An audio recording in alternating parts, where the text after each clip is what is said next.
Hello, everyone. Thank you so much for taking the time to follow us and join in this study as we're continuing in the book of Samuel in our Hebrew word study. So, as you may have noticed, last week we finished 1 Samuel and are now going into 2 Samuel.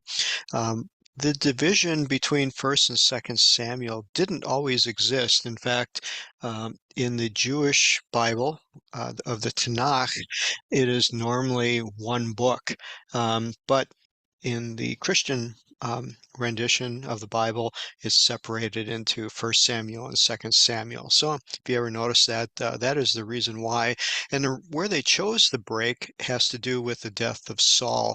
So the first book of Samuel has to do with leading up through Saul's life, and then the second book picks up with David. And so it seemed fitting to put the break there. But remember, originally in the Bible, in the Hebrew writings, there were no chapters, no verses, no page breaks, no, in fact, there were no gaps even between the letters. They were one solid string of consonants from the beginning to the end, no vowels. And so it was, again, very different from what we are used to reading. So we are fortunate to have this all worked out for us and broken up so that we can maybe get better understanding from it.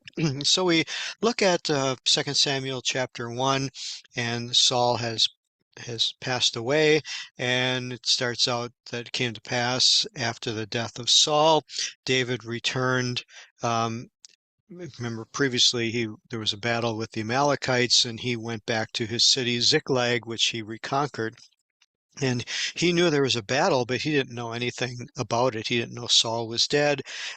So he's about to learn that. And so it came to pass on day two, on the third day, excuse me, verse 2, on the third day, that a man came from the camp of Saul, and he had his clothes torn and dust on his head. This is a universal symbol of mourning, of tearing your clothes, which is showing the deep sorrow that you have, and then putting dirt or dust on your head.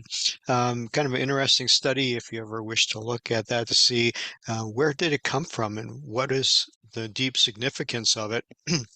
But we do see that this man is coming this way, and it usually means he does not have good news. Now, what we're going to enter into here is somewhat of a change from where Saul's death was recorded in 1 Samuel chapter 31, verses 4 through 5. We have a narrative there that talks about the death of Saul. This is slightly different. And so what we have to determine is this a did this actually happen this way, or was it the way that this man told it, that he told a slightly different version to benefit himself? So remember, Saul tried to kill himself um, in the battle. So here we get the story that this man comes, he falls on the ground before David, and David says, "Well, where did you come from?" Obviously, he was pretty beat up and looked in pretty bad shape. His clothes were torn, mud on his head, probably had other things from the battle that he definitely looked like he was in the midst of something. And so he says, "I escaped from the camp of Israel." And then David says, "Well, what is the report?" Verse 4, "Tell me what happened." And people fled from the battle, many are fallen. And then comes the crucial part that David was wanting to hear. And also Saul and Jonathan, his son, are dead. End of verse 4. So, verse 5, David said to the man, "How do you know that they're dead?" And here's where the story takes on a different spin, I guess. And so the young man told him that he just happened by chance to be there and came upon Saul, who was leaning on his spear. Remember, Saul in previous story had tried committing suicide.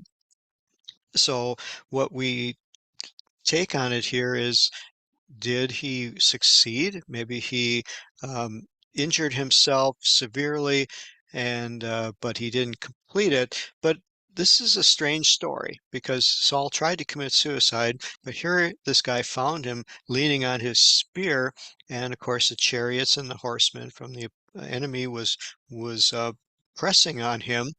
And but the question is, why didn't he continue? If he didn't kill himself, the sword would have been right nearby. Why didn't he finish the deed another time? Why was he leaning on his spear? Again, so it's somewhat suspicious as to what story this guy was telling. So let's follow on. So verse 7, the guy's describing it, and he said, I looked behind him. He looked behind him and saw me. So this man who's telling the story was in the support behind Saul. Saul turned around and saw him, and then there's this exchange, which is kind of strange, of who are you? So Saul said to this man, "Who are you?" And he answered, "I'm an Amalekite." And so verse 9, he says, "Well, stand next to me or over me and kill me, for I am full of anguish, and my life still remains in me." So again, very strange why he would ask who he was. Maybe he didn't want to, be given into the hands of the enemy. If he was a Philistine, then maybe Saul would have tried to kill himself. But again, it's very strange. So verse 10 says, "So I did what he told me to do. I stood over him and killed him because I was sure he could not live." So obviously he had been injured in a very terrible way. And then I took his crown that he had on his head and the bracelet that was on his arm, and I brought him here to you. So what's going on here too is this man could have been trying to get um, some benefit, that he knew David and Saul were at war one with another, and he was maybe hoping to gain some favor. And so some scholars here say this story was just fabricated by the Amalekite to try to get um, some notice. The fact that he had dirt on his head was a sign of mourning. He knew something bad had happened. Again, very kind of strange.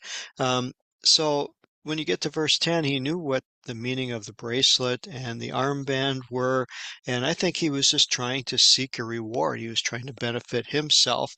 And then I'm sure he was not aware or he could anticipate the reaction that David was going to have in verse 11. So, verse 11, we see that David took his own clothes and tore them, but also the men who were with him did the same thing. And it said, verse 12, that they all mourned and wept and fasted um, for through the evening for Saul and for Jonathan, for the people of Israel, um, of people of Yahweh, which are Israel, the house of Israel, because they had fallen by the sword. And then you'll see this little asamic, the letter S here in Hebrew, saying, we're going to stop here. This is a time where there's a profound implication, a major event has occurred, and we're going to take a pause. So one thing here that I find interesting is I know David had a soft heart towards Saul. He had opportunity to kill him and didn't want to touch the hand of the Lord's anointed, as he mentioned. But I know his men previously had not felt that way. But look at what happened here is the men were also sharing in the same grief that David was sharing in, which means something had to happen that David must have had a very positive and profound effect on these men to share his emotions, to share his spirituality, perhaps, to share his compassion for what God was doing, and maybe his love for Saul and Jonathan, that, these men understood that David really didn't want the death of Saul and especially of Jonathan. They were best friends. And so he was able to communicate that, and it caused David's men to mourn and weep just as much and along with David in supporting him. And it shows how tightly knit this group was. It showed how they were of one mind and one heart, and how much of an influence David had had on these men who were previously, remember, were the rabble rousers of the land. They were those that were disgruntled, those that didn't like the government, those that were, caught for imprisoned and let go. So they were not the cream of the crop, but yet David had a positive influence on them to mold them and to shape them into better men and people who were sensitive to things that they probably would never have been sensitive to before. So we're going to stop there with that summit at the end of verse 12, and I hope you start feeling somewhat of what's going to happen, and we'll see how David responds. Obviously, this Amalekite man did not expect David to be mourning, and we'll see what the outcome is. So, God bless you all. Thanks again for listening.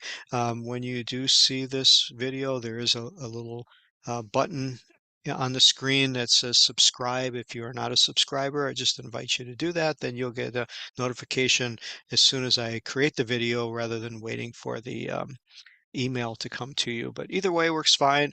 And again, just pray that God will bless you as you continue to study His Word. Bye bye.